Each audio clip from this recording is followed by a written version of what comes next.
Another level of listening is listening to ourselves, right?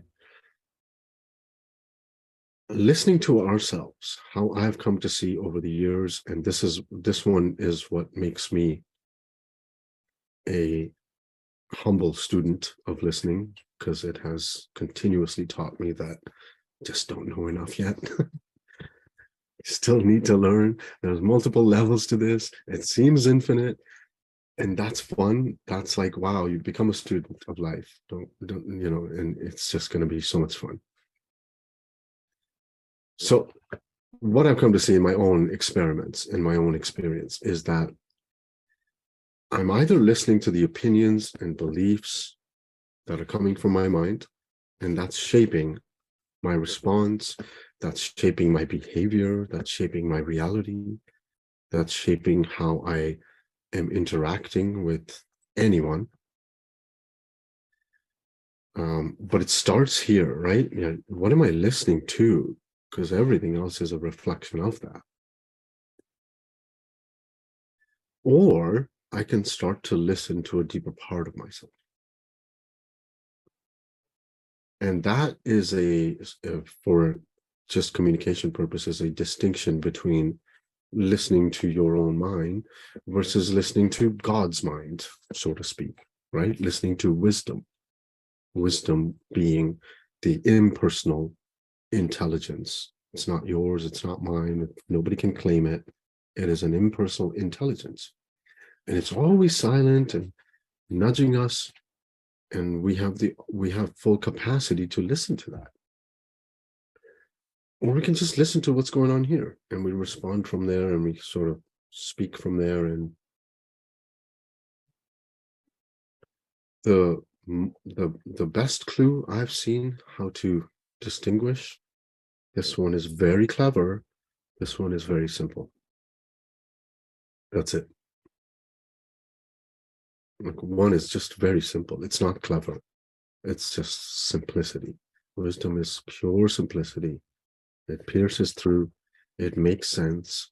It's clean. It's fresh. It's gentle. This one's clever. I'm not saying one's better than the other. This one has its uses. And by the way, when I say this, I'm assuming, see, when I say this, I mean spiritual heart, like impersonal wisdom comes through from our soul, right?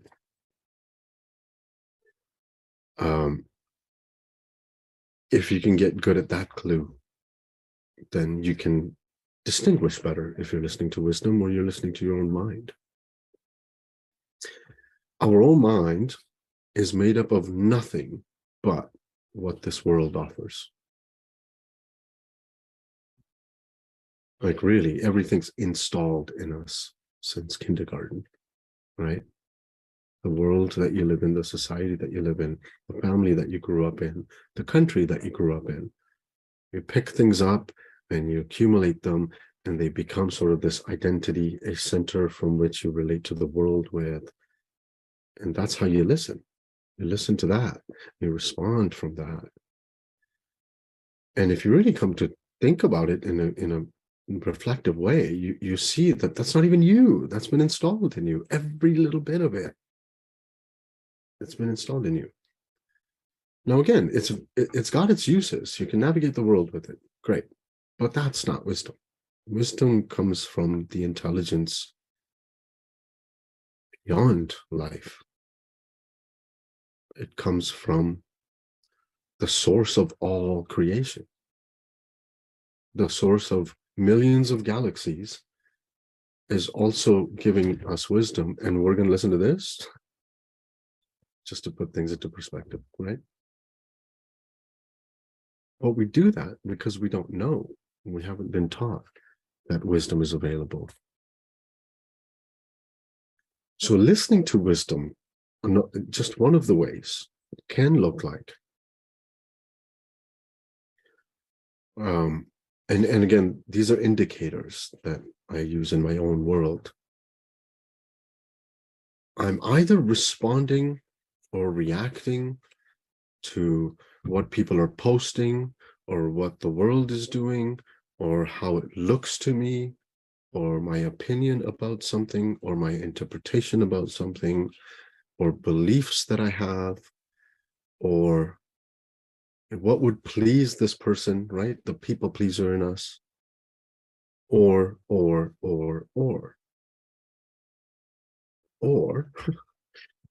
listening to my wisdom. The second one has only one indicator. It's the simplicity. You're either reacting to the world, you're either communicating on the level of the world, or you're listening to your soul.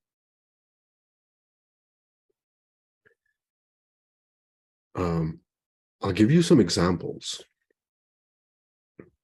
And again, from my own world, like when I'm working one-to-one with clients, there's always some point in our coaching relationship when they're shifting and it's uncertain. There's a discomfort when we shift, right? I've never had any spiritual awakening that's been la-di-da, butterflies and rainbows. It's like uncomfortable. It always is.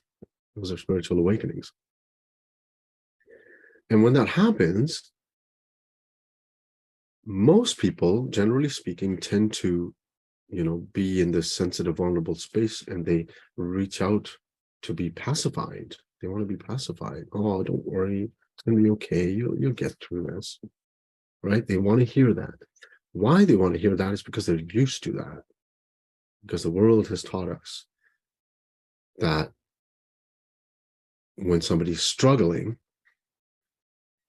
we should pacify them. And again, it has its uses. I'm not condemning it at all. I'm just trying to say there's another way. And the other way is more useful. And the other way is to recognize that there's a potential within them. They have access to wisdom the same we do. There's no need to pacify the person. So I personally don't. And they hate me for it. And they call me insensitive and all these things. But at the end, they come around and go, thank you, because they get there faster, because they're left to rely on themselves. And they start to see wisdom or the capacity within them. So that's just one example, right? Like you are gonna experience this. You're gonna experience neediness that might show up. And if you can try and see that your neediness is a product of the mind, the soul literally needs nothing. It nourishes us. The soul needs no nourishment. It nourishes us. And if you can see that the neediness is a byproduct of the mind, you can maybe take it less seriously. And the less you respond to the mind, the more it quiets down. And this emerges. The whispers emerge, right? You can hear them more. Okay, let me pause there and give the mic to Anna.